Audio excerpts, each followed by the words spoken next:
The rain hammered against the windows, turning the quiet house into a hollow drum.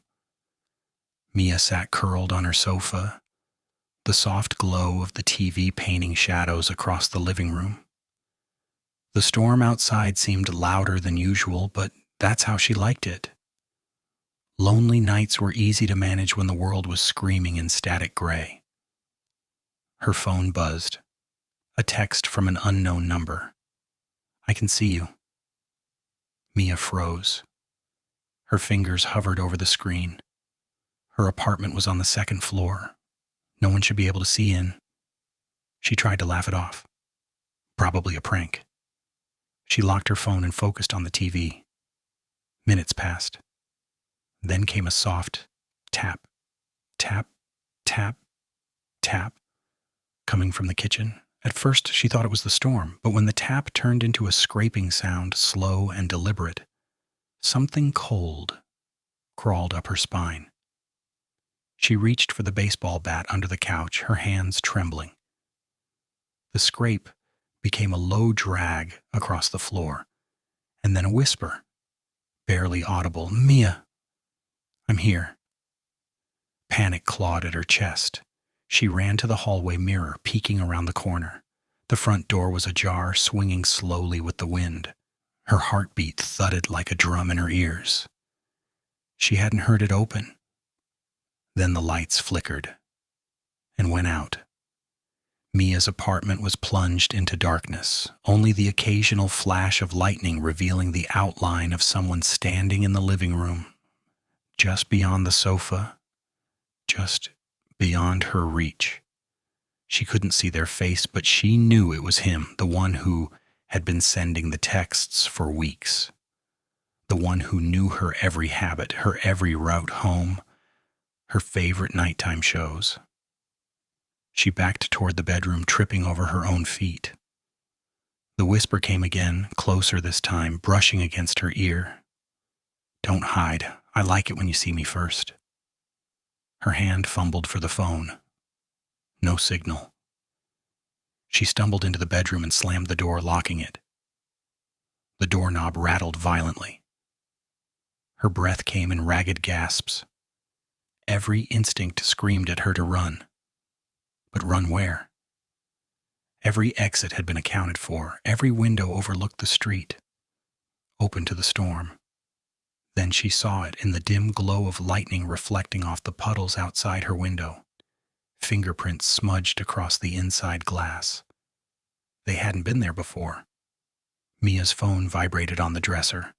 Another message from the same number. "I'm in the bedroom. Look behind you." Her blood ran cold. Slowly, impossibly, the doorknob began to turn. The doorknob rattled again, harder this time, like it was testing her resolve. Mia pressed herself against the far wall, clutching the bat so tightly her knuckles went white. The air in the room felt thick, almost solid, and every second stretched like taffy. The whisper came again, closer than ever, slithering around the corners of the room. "You can't hide forever, Mia." The lights flickered back on for a brief second, and she saw him, tall, featureless in the shadows, but unmistakably there. Not quite human, not quite a shadow. Like he had crawled out of the storm itself. He wasn't moving toward her, not yet, but his presence filled the room, an invisible weight pressing her to the floor.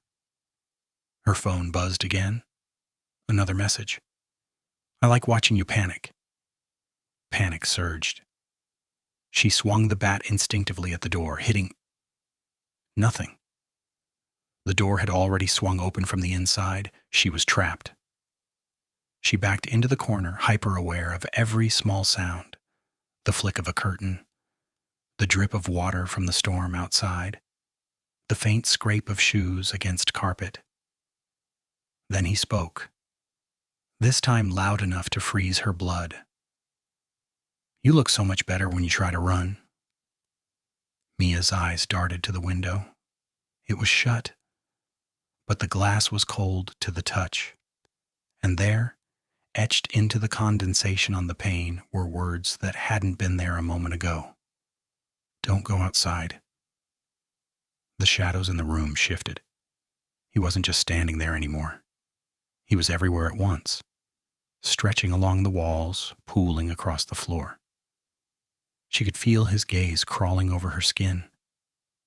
She swung the bat again, more out of desperation than hope. The second it connected with something solid, a laugh echoed. Low, guttural, impossibly close.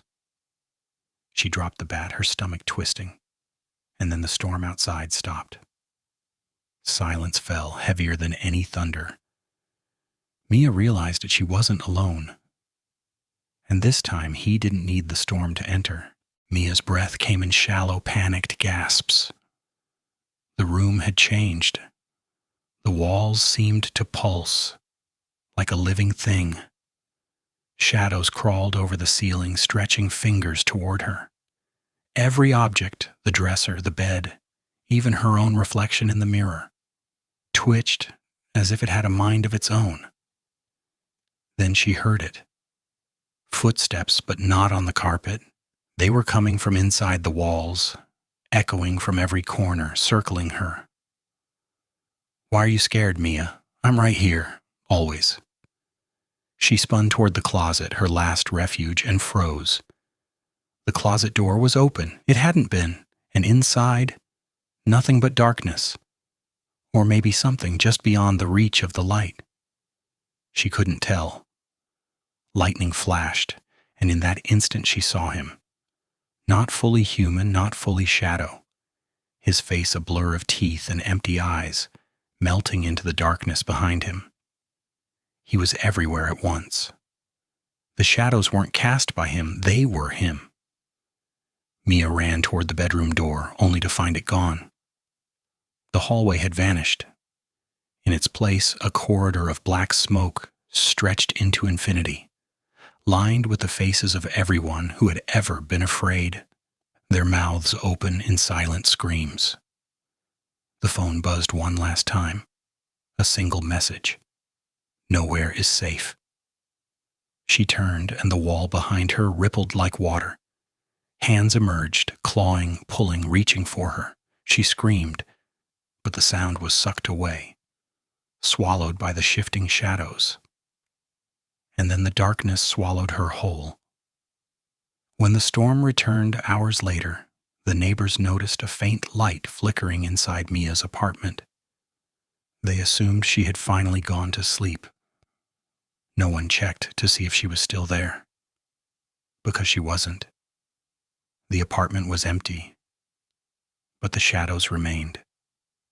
And now, sometimes, when the lights flicker just right, the neighbors swear they can see a figure in the window, standing perfectly still, whispering, "I can see you.